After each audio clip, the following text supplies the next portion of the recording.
આ ન્યૂઝના પ્રાયોજક છે tattoo and nail studio. અમારું સરનામું છે ઓમ બિઝનેસ પ્લાઝા, સર્કિટ હાઉસની સામે, હાલર રોડ, વલસાડ. અને પ્રીત એસ્ટેટ એજન્સી. ફ્લેટ, બંગલો, પ્લોટ, વાડી, ફાર્મ હાઉસ, ફેક્ટરી તેમજ ઓફિસના લે વેચ માટે અથવા ભાડા માટે સંપર્ક કરો. આજરોજ તારીખ 13 એપ્રિલ 2024ના શનિવારના દિને વાપી જીઆઈડીસીમાં આવેલ સેન્ટર ઓફ એક્સિલન્સ ખાતે વાપીના જાણીતા એવા એસઆરટી કન્સલ્ટન્ટ દ્વારા એઆઈ, જીએસટી, કસ્ટમ્સ અને ડીજીએફટી જેવા મહત્વ વિષય ઉપર એક સેમિનારનું આયોજન કરવામાં આવ્યું હતું, જેમાં સુનિલ ઠાકરે દ્વારા જીએસટી, કસ્ટમ્સ, ડીજીએફટી અને સીએમએ ઉપર વિસ્તારપૂર્વક જાણકારી આપવામાં આવી હતી. તેમજ સતીશ મહેતા દ્વારા આર્ટિફિશિયલ ઇન્ટેલિજન્સ જેવા મુખ્ય વિષય ઉપર માર્ગદર્શન પૂરું પાડી એના ઉપયોગથી થતા ફાયદાઓ વિશે માહિતી આપવામાં આવી હતી. सतीश मेहता जी, आपके आज के सेमिनार के संदर्भ में आर्टिफिशियल इंटेलिजेंस, जिसे हम एआई के नाम से जानते हैं, उसका डे टू डे लाइफ में कॉमन आदमी को, मतलब कॉमन मैन को और इंडस्ट्रीज को क्या बेनिफिट हो सकता है? ये जब तक कॉमन मैन की बात करते हैं, कॉमन मैन के लिए कुछ भी उसको नया नॉलेज सीखना है, उसके लिए आर्टिफिशियल इंटेलिजेंस ही बहुत यूजफुल होगी. उसमें ये जनरल पर्पस है, सभी को अपने अपने जिस फील्ड में इंटरेस्ट है उस फील्ड में क्वेश्चन पूछ सकते हैं. और जैसे अभी तक लोग गूगल सर्च में सर्च करते थे, लेकिन उसमें कुछ नॉलेज लेने के लिए हमको घंटे भर टाइम वेस्ट करना पड़ता था, क्योंकि अलग अलग वेबसाइट खोल के सब जगह ढूंढना पड़ता था. जबकि आर्टिफिशियल इंटेलिजेंसी में समराइज इंफॉर्मेशन और very specific information within a few minutes मिल जाती है. तो नया नॉलेज सीखने के लिए बहुत ही टाइम इससे सेव होगा और इस तरह सभी इंडिविजुअल को फायदा होगा. इंडस्ट्रीज को तो एआई में बहुत ज्यादा बेनिफिट हो सकता है, क्योंकि इंडस्ट्रीज के पास अगर प्रॉपर नॉलेज आएगा तो बहुत ज्यादा प्रोग्रेस कर सकते हैं. वो रिसर्च एंड डेवलपमेंट में यूज करते हैं, प्रोडक्शन की क्वालिटी बढ़ाने के लिए यूज कर सकते हैं, मार्केटिंग में इसका काफी उपयोग होता है, और परचेज के लिए कौन अच्छी क्वालिटी का मटेरियल कहाँ से परचेज करे, चीपर मटेरियल कहाँ से परचेज करे, उसके लिए भी उसका उपयोग हो सकता है. फ्यूचर में एआई का क्या इम्पैक्ट रहेगा नेशनली और इंटरनेशनली, मतलब डोमेस्टिक ट्रेड और इंटरनेशनल ट्रेड के लिए? फ्यूचर में एआई के कारण इंडस्ट्रीज बहुत ज्यादा बढ़ेगी. Particularly in India we will be having very good.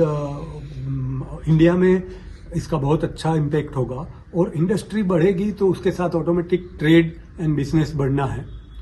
तो इसमें इंडिया में भी काफी फायदा है. सेम तरह इंटरनेशनल मार्केट में भी अपन को इंफॉर्मेशन बहुत इजीली मिलेगी, और इंफॉर्मेशन इजीली मिलेगी तो अपन बहुत अच्छी जगह उसको गुड्स को एक्सपोर्ट कर सकते हैं, या इंपोर्ट करना हो तो उसके लिए भी इंफॉर्मेशन मिलेगी, और काफी अच्छी जगह से अपन मटेरियल परचेज कर सकते हैं. ठाकरे जी, एक सवाल आपसे है जी. यह बताइए कि अगर व्यापारियों को इंपोर्ट और या एक्सपोर्ट करना है तो व्यापारियों को किस टाइप के लाइसेंस की जरूरत होती है? देखिए, अगर कोई पार्टी एक्सपोर्ट करना चाहती है तो सबसे पहले क्या नाम है, कुछ लाइसेंसेस की रिक्वायरमेंट होती है, जिसकी वजह से काफी हिल्डअप होता है.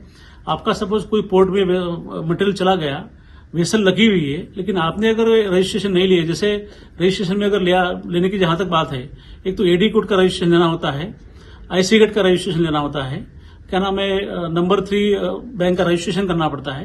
ये रजिस्ट्रेशन आईसी कोड आपका, इंपोर्ट एक्सपोर्ट कोड आपका होना चाहिए. ये सब होने के बाद ही आपको एक्सपोर्ट करने के लिए ठीक रहेगा, ताकि कोई हिल्डअप ना हो, कोई डिले ना हो, या कोई demurrage charges by the custom लगे नहीं. तो ये सब लाइसेंस आपको एक्सपोर्ट करने के पहले लेना चाहिए. अगर व्यापारियों को एक्सपोर्ट करना है तो गवर्नमेंट ऑफ इंडिया की तरफ से किस टाइप के इंसेंटिव्स के बेनिफिट लिए जा सकते हैं व्यापारियों द्वारा? जी, इसमें देखिए, मैंने देखा है कि हमारे बहुत सारे क्लाइंट, या बहुत ही क्लाइंट के अलावा भी, कि उन लोग को एक्सपोर्ट करने के बाद में क्या गवर्नमेंट ऑफ इंडिया की तरफ से इंसेंटिव की स्कीम है या क्या लेना चाहिए, वो पता नहीं होता है. तो मैं चाहता हूं कि जब भी एक्सपोर्ट करेंगे तो एक्सपोर्ट के बाद में कंसल्टेंट को आप अप्रोच करिए. उसमें अर्लियर MEIS नाम की स्कीम थी, अभी जनवरी 2022 के बाद में एक स्कीम आई है RODTEP करके, उसका बेनिफिट आपको मिलेगा. उसमें कुछ परसेंटेज दिए गुड्स वाइज, उसका आप इंसेंटिव स्क्रिप्ट जनरेट होता है. वो स्क्रिप्ट आप क्या नाम है, सेल भी कर सकते हैं बाजार में, और साथ साथ में क्या नाम है, वो स्क्रिप्ट आपके इंपोर्ट के सामने भी यूटिलाइज हो सकता है. नंबर 2, अगर आप एक्सपोर्ट करते हैं तो आपको ड्रॉबैक का भी बेनिफिट मिलेगा, ड्रॉबैक भी आप ले सकते हैं। इस तरह के बहुत सारे स्कीम्स है जो हमें मुझे लगता है कि इंडस्ट्री को लेना चाहिए। आर्टिफिशियल इंटेलिजेंस का डायरेक्ट और इनडायरेक्ट टैक्स में क्या बेनिफिट हो सकता है? डायरेक्ट और इनडायरेक्ट टैक्स में ओके, अब कमिंग फ्यूचर में जैसे अभी इनकम टैक्स रिटर्न भरते हैं तो आर्टिफिशियल इंटेलिजेंस ही अपने को इनकम टैक्स रिटर्न बनाने के लिए भी काफी बेनिफिट देगा। सिमिलरली जीएसटी रिटर्न में भी आर्टिफिशियल इंटेलिजेंस ही काफी कुछ हेल्प करेगा ताकि अपना काम बहुत कम हो जाए। लेकिन इस चीज को आते आते अभी 2-3 साल और लग जाएंगे। उसके अलावा टैक्स का प्लानिंग करने में भी आपको आर्टिफिशियल इंटेलिजेंस ही हेल्प कर सकती है ताकि अपना टैक्स का इम्पैक्ट मिनिमम हो, उस तरह से अपन अपना बिजनेस प्लानिंग कर सकें। जी ये आखिरी सवाल आपसे है जी कि आपने आज के सेमिनार का जो आयोजन किया था, जी तो इस आयोजन का मुख्य उद्देश्य क्या था और क्या वो सफल हो गया आपका?